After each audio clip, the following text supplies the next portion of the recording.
আসসালামু আলাইকুম। গত কিছুদিন যাবত দেখতে পাচ্ছিলাম আমাদের খামারের কবুতরগুলি বিভিন্ন গাছে বাসা বেঁধে সেখানে বাচ্চা দিচ্ছে। এভাবে বিভিন্ন গাছে বাসা বেঁধে বাচ্চা দেওয়ার কারণ হচ্ছে আমাদের যে কবুতরের ঘরটি আছে এটার মধ্যে এখন আর পর্যাপ্ত পরিমাণে জায়গা নাই, তাই কবুতরগুলি বাহিরে চলে যাচ্ছে। এই জন্য এখন আমাদের সবথেকে গুরুত্বপূর্ণ কাজ হচ্ছে ওই কবুতরগুলির জন্য আমাদের আলাদা কিছু ঘর কিনে নিয়ে আসতে হবে, অর্থাৎ কবুতরের খোপ বা কবুতরের ঘর আমাদের নিয়ে আসতে হবে, যাতে করে ওই কবুতরের ঘরের মধ্যে ওরা বাচ্চা দিতে পারে, থাকতে পারে। এই জন্য আমরা চলে এসেছি আমাদের স্থানীয় একটি বাজারে। এখান থেকে মূলত আমরা কবুতরের ঘর আগে পরে কিনে নিই এবং আজকেও এখান থেকে কিনে নেব ইনশাআল্লাহ। তো অনেকগুলি কবুতরের ঘর আমরা দেখলাম, এর মধ্যে একটা আমাদের পছন্দ হয়েছে। এসেই যেটা দেখেছি ওটা আমাদের পছন্দ হওয়ার কারণে ওটার ব্যাপারে আমরা কথা বলে দাম দস্ত ঠিক করে তারপর এখান থেকে আরো কয়েকটা কবুতরের ঘর আমরা দেখতে পাচ্ছিলাম। ওগুলি হয়তো অত ভালো না, তারপরেও ওগুলি আমাদেরকে নিতে হবে, কারণ বিভিন্ন জায়গায় এই কবুতরের ঘরগুলি আমরা দিয়ে রাখবো যাতে করে কবুতরগুলি আর বাহিরে ডিম না পারে বা বাহিরে বাচ্চা না দেয়। তো যাই হোক, আলহামদুলিল্লাহ মোটামুটি দুইটা কবুতরের ঘর আমরা কিনে ফেলেছি। তার মধ্যে একটার মধ্যে 15টার মতো ঘর আছে, আরেকটার মধ্যে 10টার মতো ঘর আছে। এই দুইটাকে আমরা এখন নামিয়ে সুন্দর করে পরিপাটি করে এখান থেকে নিয়ে যাব। এজন্য আমাদের নসিমনটাকে আমরা আসতে বলেছিলাম, নসিমন চলে এসেছে। নসিমনের মধ্যে এটা সাজিয়ে আমরা আমাদের খামারে নিয়ে যাব এবং তারপরে এগুলিকে আমরা সুন্দর একটা জায়গা দেখে সেখানে এগুলিকে আমরা বসিয়ে দেবো ইনশাআল্লাহ।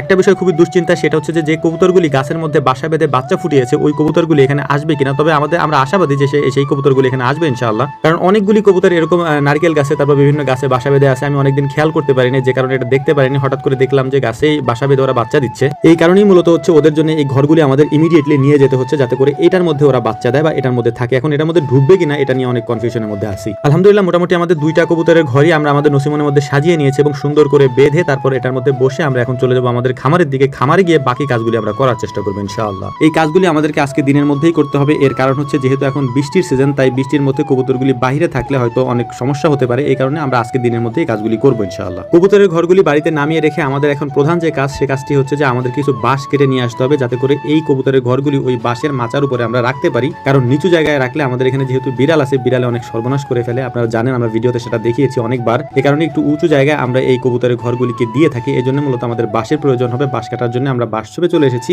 বাঁশ চোপে আসার পর এখান থেকে ভালো কয়েকটা বাঁশ আমরা কেটে নিয়েছি। এই বাঁশগুলি দিয়ে আমরা একটা মাচা তৈরি করবো এবং ওই মাচার উপর হচ্ছে কবুতরের ঘরটা রাখবো ইনশাআল্লাহ। আমাদের যে আগের কবুতরের ঘরটা ছিল, এই কবুতরের ঘরের মধ্যে মোটামুটি 20টার মতো খোপ আছে। এই 20টা খোপই মূলত হচ্ছে কবুতরের ভর্তি। এর মধ্যে একেবারেই জায়গা নেই এবং এই জায়গা না থাকার কারণে কবুতর বিভিন্ন জায়গায় থাকে এবং রাত্রেবেলা বাইরেও থাকে, গাছেও থাকে। আমরা যেহেতু দুইটা কবুতরের ঘর একসাথে এনেছি, তাই দুইটাকে আমরা দুই জায়গায় দেবো। একটা হচ্ছে আমরা মাচার উপরে দিব, আর একটা চালের উপরে দিয়ে দেবো, যাতে করে ওরা ওই চালের উপরটার মধ্যে যেতে পারে। বাঁশের খুঁটিগুলিকে সুন্দর করে সাইজ করে আমরা কেটে নিয়ে এসেছি। এগুলিকে গর্ত করে তার মধ্যে দিয়ে তার উপরে আমরা খুঁটি দিয়ে দিচ্ছিলাম। এবং আমরা যে আরেকটা কবুতরের ঘর এনেছি ওইটার মধ্যে উপরে চাল ছিল না, এই কারণে আমরা এটাকে সুন্দর করে বাড়িতে আনার পরে একটা চাল উপরে দিয়ে দিচ্ছিলাম, যাতে করে এটা থেকে পানি নিচে না পড়ে আর কি। যেহেতু এটাকে আমরা আমাদের অন্য একটা চালের উপরে দিব, অর্থাৎ এটার জন্য আমরা কোনো মাচা তৈরি করবো না, শুধুমাত্র যে কোনো একটা চালের উপরে দিয়ে রাখবো, যাতে করে ওই কবুতরগুলি এটার মধ্যে যেতে পারে। একটা বিষয় বলে রাখা ভালো, হয়তো অনেকে জিজ্ঞেস করতে পারেন যে কবুতরের ঘরগুলি কত টাকা দিয়ে আমরা কিনেছি। মূলত এখন যে কবুতরের ঘরটা আমরা উঠালাম এটা আমরা কিনেছিলাম 3800 টাকার মতো পড়েছিল আমাদের। আর আরেকটা যে ছোট